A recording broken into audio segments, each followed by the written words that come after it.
বন্ধুরা, সংসারের নানা ধরনের কাজ কিন্তু আমাদের সারাদিন ধরেই করতে হয়, আর সেই সব কাজগুলো করতে গেলে অনেক সময় কিন্তু বেশ কঠিন বলেও মনে হয়। সেই কঠিন কাজগুলোকে যদি আমরা একটু বুদ্ধি আর কৌশলের মাধ্যমে করতে পারি তাহলে কিন্তু অনেকটাই সহজ করে নিতে পারি। এতে আমাদের কাজের কষ্টও যেমন কমে যাবে, সেরকম কিন্তু কম সময়ের মধ্যে আমরা কাজগুলো সেরে ফেলতে পারবো। তো নমস্কার বন্ধুরা, মৌস ফ্যাশনে তোমাদের সকলকে স্বাগত জানাই। তো চলো দেখে নেওয়া যাক আজকের প্রথম টিপস। মাঝে মধ্যেই দেখা যায় যে কৌটোতে রাখা বিস্কুটগুলো একটু নরম হয়ে গেছে, আর নরম বিস্কুট কিন্তু খেতে একটুও ভালো লাগে না। আর সব বাচ্চারাই দেখবে যে বিস্কুট খেতে কিন্তু একটু বেশি পছন্দ করে, তো তারা দিনের মধ্যে কতবার করে কৌটো খোলে বন্ধ করে। তো এরকম করতে করতে কোনো সময় যদি একটু কৌটোর মুখটা খোলা অবস্থায় থাকে বা ঠিকমতো টাইট করে না আটকানো হয়, দেখা যায় যে কৌটোর সমস্ত বিস্কুটগুলোই কিন্তু একদম নরম হয়ে যায়। তো চলো দেখে নেওয়া যাক এই নরম বিস্কুটগুলোকে কিভাবে আবার আগের মতো মচমচে করে নেওয়া যায়। তো দেখো, আমরা রুটি করার পরে চাটুটা তো বেশ গরম থাকে, তো সেই গরম চাটুর উপরেই যদি নরম বিস্কুটগুলোকে এইভাবে করে পাতিয়ে দেওয়া যায় আর মাঝে মধ্যে করে একটু উল্টে পাল্টে দেওয়া যায়, কিছুক্ষণ পরেই কিন্তু দেখবে যে বিস্কুটগুলো আবার আগের মতোই শক্ত হয়ে গেছে। তবে চাটু থেকে নামানোর পরেও যদি দেখা যায় যে আগের মতো অতটা মচমচে হয়নি, তাতেও কিন্তু চিন্তার কোনো কারণ নেই।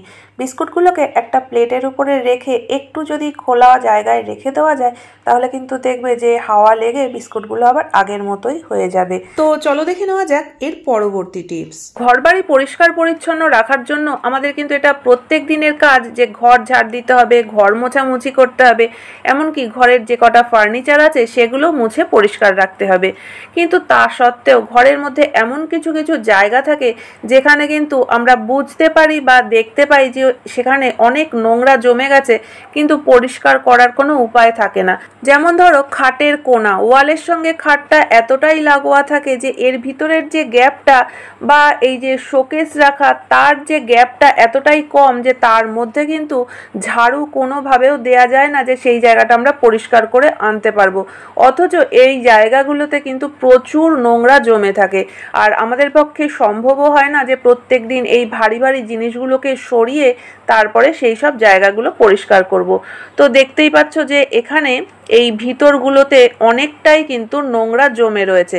তো এই নোংরাগুলোকে আমরা কিভাবে পরিষ্কার করতে পারি, এই সরু জায়গাগুলোকেও আমরা পরিষ্কার পরিচ্ছন্ন কিভাবে রাখতে পারি, সেই ছোট্ট টিপসটাই আজকে তোমাদের সঙ্গে শেয়ার করছি। তো এখানে দেখো আমি দুটো হ্যাঙ্গার নিয়ে নিয়েছি। তো লাল যে হ্যাঙ্গারটা প্লাস্টিকের, ওটা কিন্তু একটু মোটা, তো সেটা হয়তো এই গ্যাপটা যদি একদম কম থাকে তার মধ্যে নাও যেতে পারে। কিন্তু এখানে আরেকটা যে হ্যাঙ্গার নিয়েছি এটা কিন্তু একদমই সরু, আর এটা কিন্তু যত সরু জায়গায় হোক না কেন তার মধ্যে ঠিক চলে যাবে। তো আমি এখানে এই হ্যাঙ্গারটাই নিচ্ছি, প্লাস্টিকের হ্যাঙ্গারটা না নিয়ে। তো এবার দেখো এখানে আমি নিয়ে নিয়েছি দুটো পুরনো মোজা। এরকম পুরনো মোজা তো আমাদের ঘরে অনেক থাকে। তো এই মোজা দুটোকে কি করতে হবে বলো তো, হ্যাঙ্গারের মধ্যে এইভাবে করে পরিয়ে দিতে হবে। তো আমি একটা সাইডে একটা মোজা পরিয়ে দিলাম, আর এবার উল্টো দিক থেকে আর একটা মোজাকেও পরিয়ে দেবো। তো এবার আমাদের যে জিনিসটা তৈরি হয়ে গেল, এই জিনিসটা দিয়ে কিন্তু আমরা যত সরু গ্যাপ, যে জায়গায় ধুলোবালি জমে রয়েছে আমরা পরিষ্কার করতে পারছি না, সেই সব জায়গা কিন্তু খুব সুন্দর করে পরিষ্কার করে নিতে পারবো। তো চলো এবার পরিষ্কার করে তোমাদেরকে দেখাচ্ছি যে কতটা ধুলোবালি ছিল আর সেই জিনিসটা কত সুন্দরভাবে পরিষ্কার হয়ে যাচ্ছে। এখানে আমি খাটের কোণাটাই পরিষ্কার করে দেখাচ্ছি, কারণ এই কোণে কিন্তু অনেক নোংরা জমে রয়েছে। তো এইভাবে হ্যাঙ্গারটা এই গ্যাপের মধ্যে দিয়ে এইভাবে করে একটু টানলেই কিন্তু দেখবে যে ভিতরে যত ময়লাগুলো রয়েছে সব আস্তে আস্তে বেরিয়ে চলে আসছে, আর কতটা নোংরা বেরিয়েছে সেটা তো তোমরা দেখতেই পাচ্ছ। তো এইভাবে কিন্তু আমরা আলমারির পিছন বা শোকেসের কোণা সব জায়গার নোংরাগুলোকে সুন্দরভাবে পরিষ্কার করে ফেলতে পারবো। আশা করি বন্ধুরা টিপসটা তোমাদের কাজে লাগবে। তো দেখে নেওয়া যাক এর পরবর্তী টিপস। শুকনো লঙ্কা যদি অনেকদিন পর্যন্ত ঘরে থাকে, একটা জিনিস অবশ্যই লক্ষ্য করে দেখেছো যে লঙ্কার এই সুন্দর রংটা কিন্তু আর থাকে না, ফাঙ্গাস ধরে একদম সাদা হয়ে যায়। আর অনেক সময় আমরা উপর থেকে হয়তো দেখে বুঝতে পারি না, কিন্তু এই লঙ্কাটাকে যখন আমরা ফোড়নে দেওয়ার জন্য এরকম দুটো টুকরো করি, অনেক সময়ই দেখা যায় যে এর ভিতরটা কিন্তু একদম সাদা হয়ে থাকে। বলতে পারো দেখলে মনে হয় এর মধ্যে অনেকটা মাটি জমে রয়েছে। তো তার কারণ হচ্ছে কিন্তু যে এর ভিতরে ফাঙ্গাস লেগে গেছে। তো এই লঙ্কাগুলো অবশ্যই আমাদের উচিত না রান্নায় ব্যবহার করা। আর এতগুলো লঙ্কা যদি এইভাবে ফাঙ্গাস লেগে নষ্ট হয়ে যায় সেটাও কিন্তু খারাপ লাগে। তো কিভাবে আমরা এই লঙ্কাগুলোকে অনেক দিন পর্যন্ত ভালো রাখতে পারি যাতে কোনোভাবে খারাপ না হয়ে যায়, তার জন্য একটা ছোট্ট টিপস তোমাদের সঙ্গে শেয়ার করছি।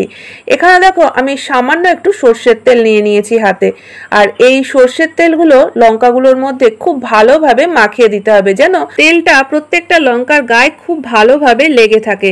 তো তারপরে কিন্তু আর একটা কাজ করে নিতে হবে। তেল ভালোভাবে মাখিয়ে নেওয়ার পরে এখানে দেখো আমি গ্যাসটা ধরিয়ে একটা চাটু বসিয়ে দিলাম গরম করার জন্য। তো এখানে চাটুটা মোটামুটি একটু গরম হয়ে যাওয়ার পরে আমি এই লঙ্কাগুলোকে চাটুর উপরে দিয়ে দিচ্ছি। তো এবার এই লঙ্কাগুলোকে একটু উল্টে পাল্টে ভালোভাবে দুপিট গরম করে নিতে হবে। যদি বাইরে ভালো রোদ থাকে কড়া রোদে দিলেও কিন্তু হবে। গরম চাটুর মধ্যে বেশ কিছুক্ষণ রেখে উল্টে পাল্টে ভালো করে যখন গরম হয়ে যাবে তখন লঙ্কাগুলোকে ঠান্ডা করে যদি একটা এয়ারটাইট কোনো কন্টেনারে করে রেখে দেওয়া যায় তাহলে কিন্তু শুকনো লঙ্কায় আর কখনোই ফাঙ্গাস ধরবে না, পুরো লঙ্কাটাই আমরা ব্যবহার করতে পারবো। তো আশা করি বন্ধুরা এই ছোট্ট টিপসটা তোমাদের কাজে লাগবে। চলে যাচ্ছি পরবর্তী টিপসে। বন্ধুরা আমরা যখন হেয়ার কালার করি তো হেয়ার কালার করার সঙ্গে সঙ্গেই তো আমরা ধুয়ে ফেলি না, বেশ কিছুটা সময় এইভাবেই বসে থাকতে হয়। তো যদি সেই সময়ের মধ্যে কোনো কাজ করার থাকে আর যাদের চশমা ছাড়া এক মুহূর্তও চলে না তাদের কিন্তু কাজ করা খুব মুশকিল, কারণ সেই কালারের মধ্যেই যদি চশমা পরা হয় তাহলে তো চশমার সব জায়গায় এই কালার লেগে যাবে, তখন সেটা আর একটা সমস্যা যে চশমা বসে বসে পরিষ্কার করা। তো যখনই আমরা হেয়ার কালার করব আর সেই মুহূর্তে যদি চশমা পরার প্রয়োজন হয় বা কোনো কাজকর্ম করার প্রয়োজন হয় তখন কিন্তু এই কাজটা যদি আমরা করে নিই তাহলে চশমায় কোনো রকমভাবে কোনো কালার লাগবে না। তো দেখো এখানে আমি একটা ফয়েল পেপারের ছোট্ট টুকরো নিয়ে নিয়েছি, তো এর আমি মাঝখান থেকে ছিঁড়ে নিচ্ছি।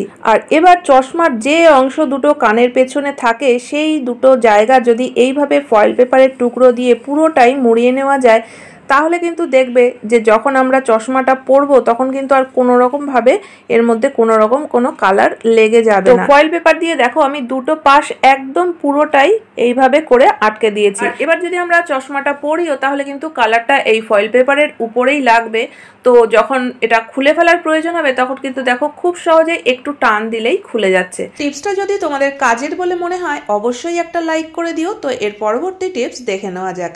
বন্ধুরা আমরা যখন বাজারে যাই বা অন্য কোনো কাজে বেরোই একটা ব্যাগ তো আমাদের সাথে থাকেই, তার সঙ্গে কিন্তু অবশ্যই একটা আমরা জলের বোতল নিয়ে যাই।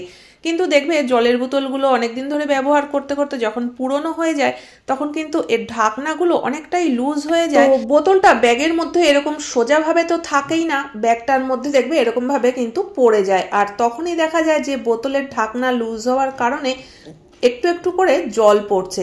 তো এতে করে ব্যাগের মধ্যে যদি কোনো জরুরি কাগজপত্র থাকে সেগুলোও ভিজে যাবে বা ব্যাগটাও কিন্তু ভিজে যাবে।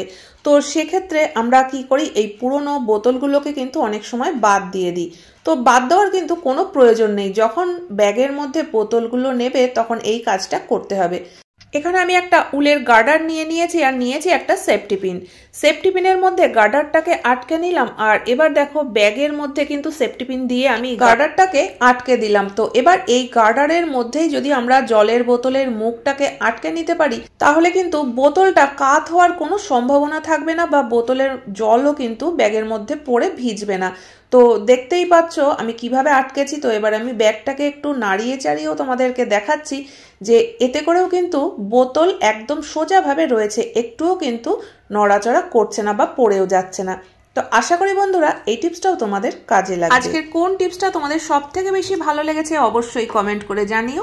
ভালো লাগলে চ্যানেলটিকে সাবস্ক্রাইব করে পাশে থাকা বেল আইকনটা অবশ্যই প্রেস করে দিও যাতে নতুন ভিডিও আপলোড করলে নোটিফিকেশন সবার আগে তোমাদের কাছে পৌঁছে যায়।